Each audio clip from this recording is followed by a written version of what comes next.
You get paid, and within days, it feels like the money has simply vanished. You are not reckless, and you are not imagining it.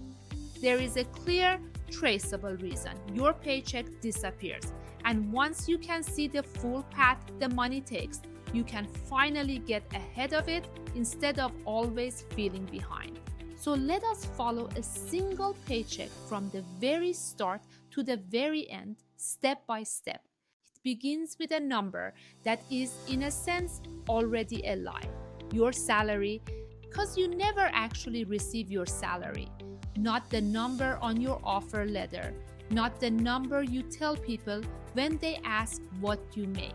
The very first thing that happens before the money ever touches your account is that taxes are removed. Federal income tax, state income tax in most places, and payroll taxes that fund social programs. For a typical earner, this can quietly take 25 to 35% right off the top before you see a single dollar. A paycheck that should be $3,000 might actually arrive as closer to $2,100. That gap is invisible. You never held that money, so you do not feel it leave, but it shapes everything.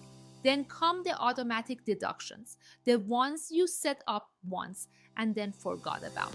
Health insurance premiums, your retirement contribution, maybe a health savings account contribution, maybe dental or life insurance through work.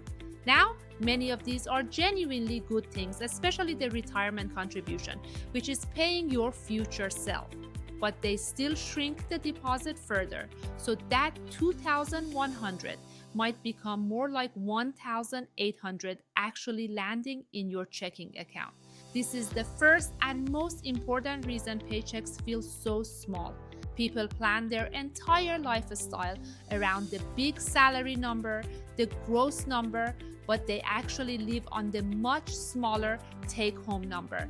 The gap between what you think you make and what actually arrives is where a constant, low-level feeling of falling short is born. You feel like you earn enough on paper, and yet the money never seems to stretch because you have been mentally budgeting against a number you never receive. Now the real disappearing act begins. The moment that take-home money lands in your account, your fixed costs attack it immediately, almost like they are waiting for it. Rent or mortgage, usually the biggest single bite, the car payment, insurance for the car and the home, utilities, electricity, water, gas, your phone bill, internet, the streaming subscriptions. For many people, these fixed and recurring costs consume well over half of everything that arrived, and they hit within the first few days of payday like clockwork.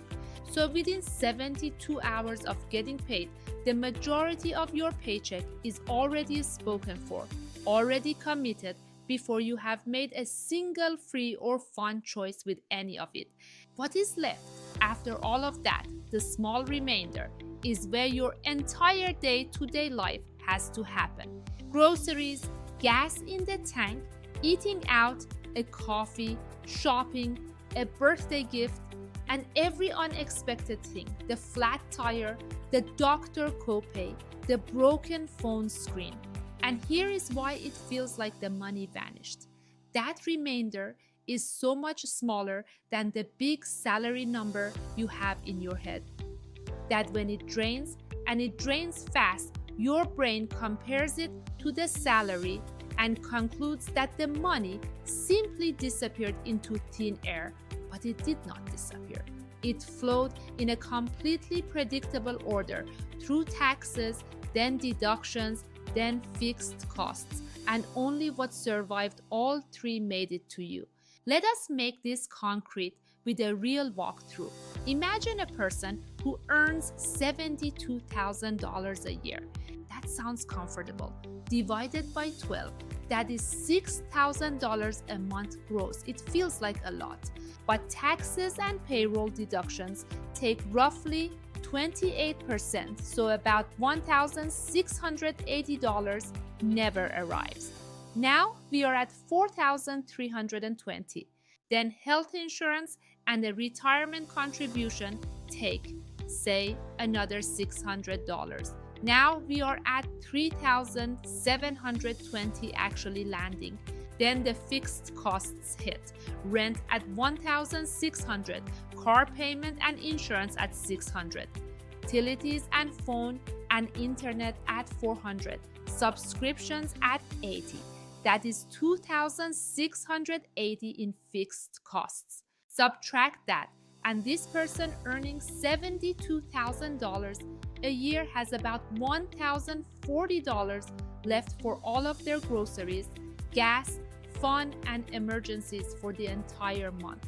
Suddenly, it is obvious why it feels tight. The salary was $72,000. The freely spendable money was a tiny fraction of it. So here is how you take back control. And it comes down to two moves. First, anchor your entire mental model to your take-home pay, not your salary. That smaller number, the one that actually lands, is your real income. Build your whole life and budget on that number. And the feeling of falling short starts to fade because you stop comparing your life to money you never had.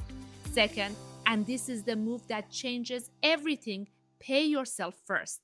Right now, the order is taxes, then deductions, then fixed costs, then spending, and then, if anything is left, saving.